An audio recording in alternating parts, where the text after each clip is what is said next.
NASA has been working on InSight for more than a decade, and while the space agency has been incredibly successful, landing a spacecraft some 40 million miles away is never a guarantee, and this journey was as nail-biting as ever. InSight systems, EDL, Go ahead.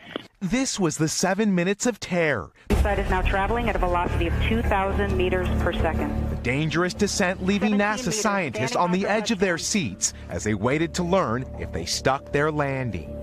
Touchdown confirmed.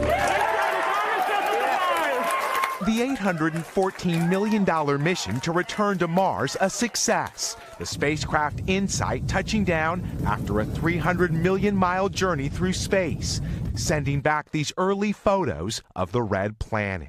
It worked flawlessly. I mean, it was textbook. Frankly, it's incredible how well it worked. Go InSight. 5, 4, 3, 2, 0. Launching in May from California, this marks the first mission to study the interior of Mars. Propelling through space, withstanding 3,000 degrees, InSight used a heat shield, a parachute, and rockets to slow its travel from more than 12,000 miles an hour to 5 miles an hour for its perfect landing. Crowds watched live in LA, Chicago, and New York. And liftoff of the Atlas V with Curiosity.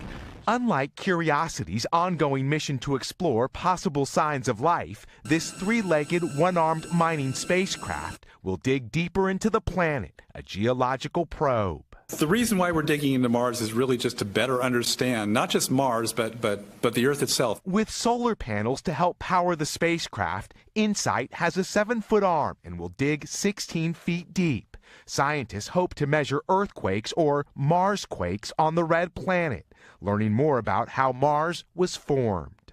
We'll learn new things about this planet that we see in the evening sky in a way we've never seen. Today, a new InSight on Mars. After one breathtaking journey, a new groundbreaking one begins. So, Miguel, I mean, in space, you measure things in years, right? What's the real significance of this, and what's next?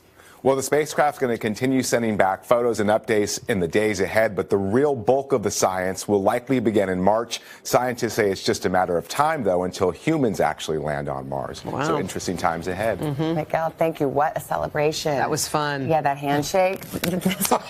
We've been practicing it. I know. They were better at it than we are. I think we should make that a thing. Leaders standing by for touchdown.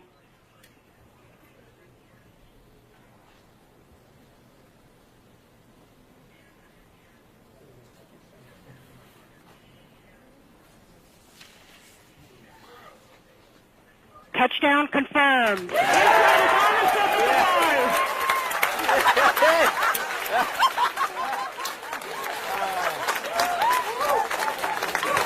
This is a call for an uprising. Welcome to today's show. We did it, folks. We've landed on Mars. I don't know what's funnier, the fact that the footage of us landing on Mars that they're showing on every news station across America is of the NASA employees reacting to us landing on Mars, but there's no footage of us landing on Mars. What a surprise, right? I mean, you've got to be kidding me.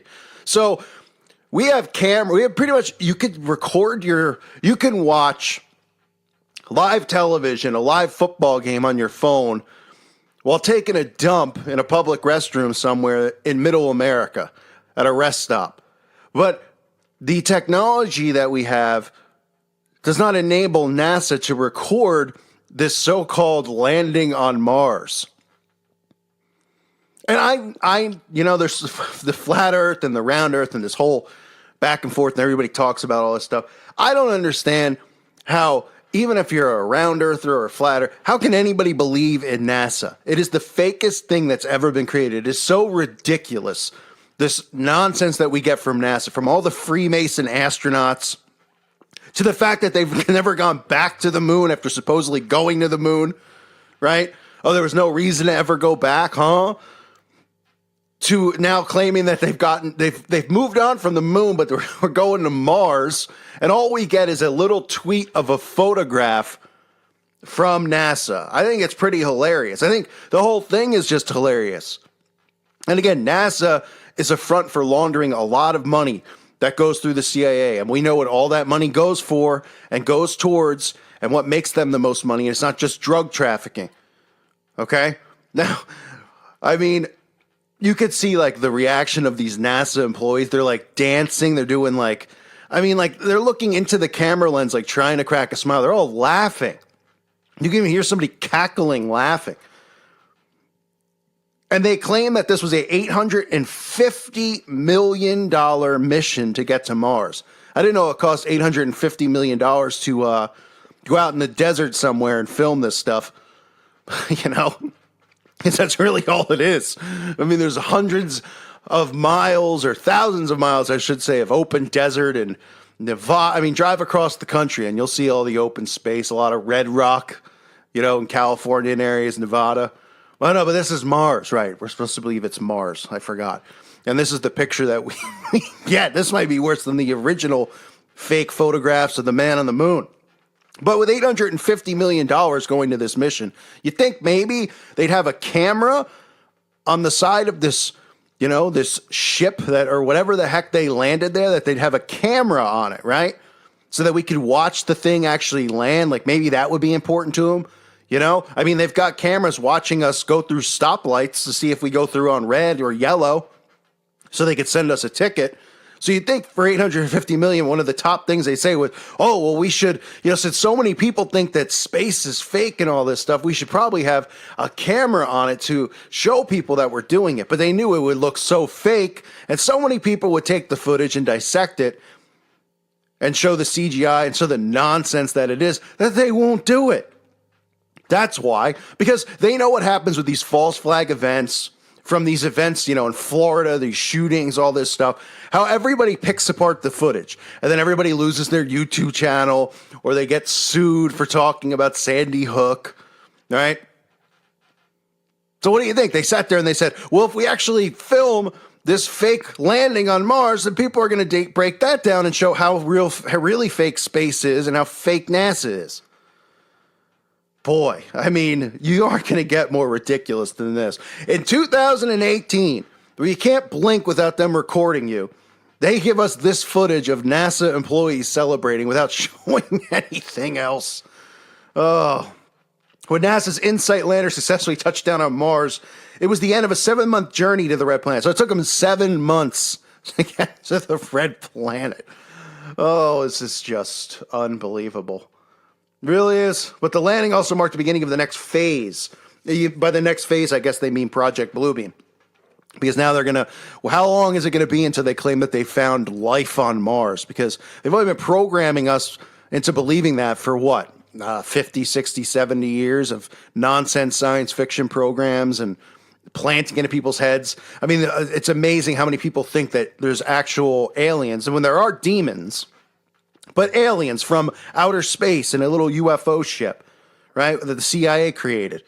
And people actually believe that without ever seeing one of these things, but they don't believe in God. They don't believe in Jesus Christ, where there's actually evidence of Christ's existence, right? And they hide these places where, you know, a lot of these biblical things have occurred. But with this, I mean, people just automatically, oh, yeah. So it'll only be a matter of time before we hear about a little orange or what are they, green guys on Mars. I mean, it's going to be hilarious. Get ready for the comedy. They're probably nervous to do it because people will be, obviously, no matter what, all of us who are awake are going to know it's fake and be skeptical. But they have to be careful that it doesn't look so bootleg that it could actually wake up a lot of sleeping people. So they have to make sure they do it right, whether it's like something in the distance that just moves, you know, like in those horror movies where you see something in the background and it kind of just like a shadowy figure and it kind of creeps you out, it gives you goosebumps. I'm sure it'll be something like that where they'll be like, there, look there. Oh, and people are like, right?